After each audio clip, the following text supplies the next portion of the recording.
Bharatiya Janata party उत्तर दे 3 बातों का। पहला प्रश्न, भारत का वीर फंड 250 करोड़ रुपया का एक भी रुपया 40 पुलवामा के शहीद परिवारों को अभी तक क्यों नहीं मिला? दूसरा प्रश्न, भारत का वीर फंड जो 250 करोड़ रुपया है उसका दुरुपयोग कर किसकी जेब में 250 करोड़ रुपया जा रहा है? तीसरा जो मांग है भारतीय राष्ट्रीय कांग्रेस की और उन सभी देशवासियों से, खास करके जिन्होंने भारत का वीर फंड में फंड डाला, कि भारतीय जनता पार्टी हिसाब दे, जवाब दे कि भारत के वीर फंड का 250 करोड़ रुपया किस काम के लिए उपयोग हो रहा है अगर वो देश की सेना के जेब में नहीं जा रहा।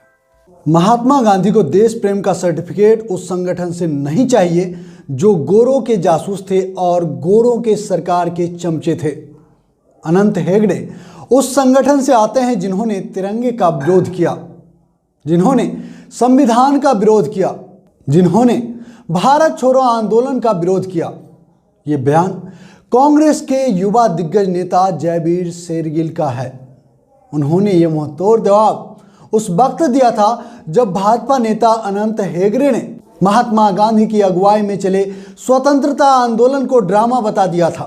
इस विवादित बयान के बाद हेगड़े विपक्ष के निशाने पर आ गए थे और कांग्रेस की तरफ से मोर्चा संभाल लिया था जयवीर शेरगिल ने। लेकिन अब वक्त बदल चुका है।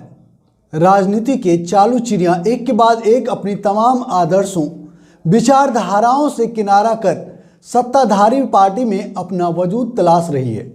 इसी क्रम में जयवीर शेरगिल भी भाजपा का दामन थाम लिया है और आज जब उन्हें बीजेपी प्रवक्ता बनाया गया तब उनके जो विचार उन्होंने साझा किए जानकर सिर पीट लेंगे। दरअसल दोस्तों, भाजपा में शामिल होने के बाद जयवीर शेरगिल के सुर बदल गए हैं। उन्होंने मीडिया से बातें करते हुए कहा, मेरा सौभाग्य है कि मैं आज विश्व की सबसे बड़ी पार्टी भारतीय जनता पार्टी का राष्ट्रीय प्रवक्ता नियुक्त हुआ हूं। मैं सबसे पहले देश के यशस्वी प्रधानमंत्री श्री नरेंद्र मोदी जी, भाजपा के राष्ट्रीय अध्यक्ष श्री जेपी नड्डा जी और गृह मंत्री श्री अमित शाह जी का तहे दिल से शुक्रिया अदा करता हूं, धन्यवाद करता हूं।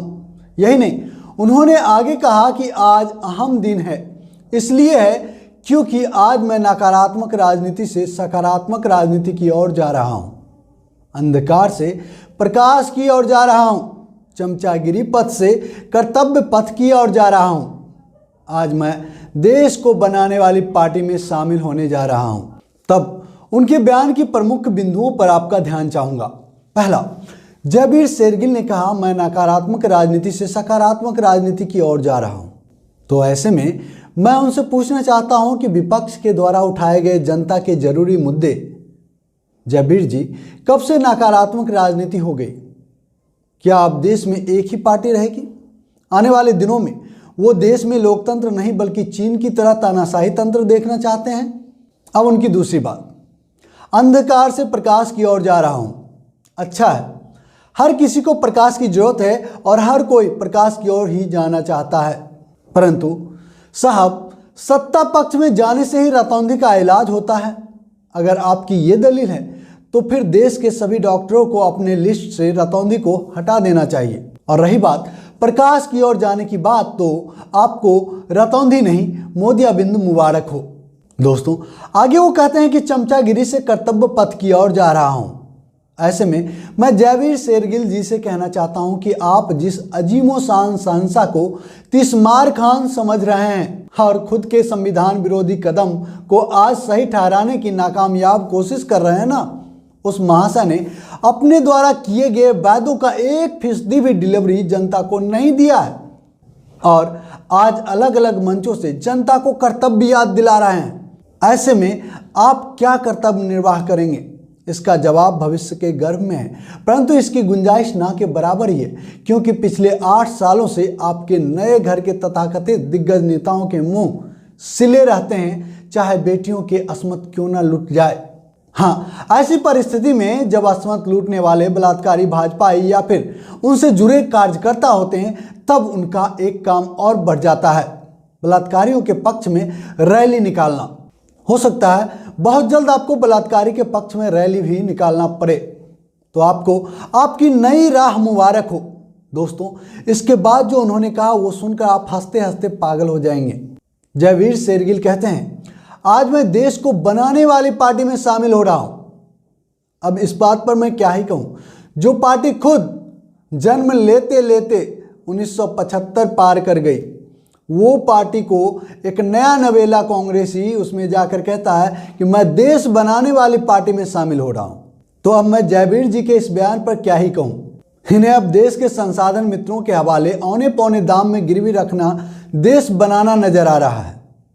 आश्चर्य होता है, ऐसे विचारधारा के लोग इतने दिनों तक कांग्रेस में क्या कर रहे थे।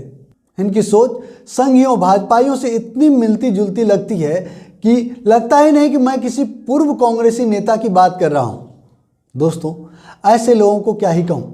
इन्हें तो यूथ कांग्रेस के बजाय बचपन में ही एबीवीपी से अपनी शुरुआत करनी चाहिए थी, लेकिन ये भी क्या करें, बस राजनीतिक लाभ के लिए इन्होंने तब भी कांग्रेस को चुना और राजनीतिक लाभ के लिए इन्होंने अब भी भारतीय जनता पार्टी को चुना है।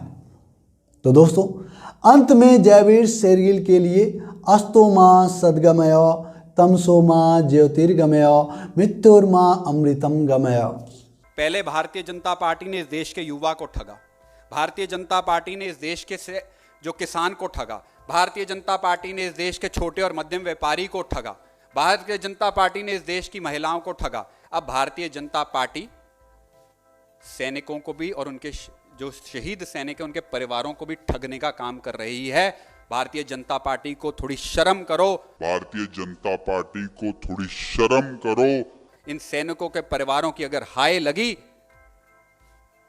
तो इस देश को, जो आपका सर शर्म से झुक जाना चाहिए, उसका जवाब दीजिए और हिसाब दीजिए। कोई बात नहीं जयवीर जी, अब पार्टी ज्वाइन कर ही लिए हैं, राष्ट्रीय प्रवक्ता बन ही गए हैं, तो हिसाब भी देर सवेर ले लीजिएगा। दोस्तों, इस टॉपिक पर इतना ही। अगर हमारा ये एनालिसिस आपको पसंद आई तो वीडियो को लाइक जरूर करें, शेयर जरूर करें, और जो लोग पहली बार हमारे चैनल पर आए हैं, आपसे निवेदन है हमारे चैनल को सब्सक्राइब करके घंटी के बटन को जरूर दबा दें ताकि हमारा हर एक वीडियो सबसे पहले आपको मिले। जय हिंद, जय भारत, जय संविधान।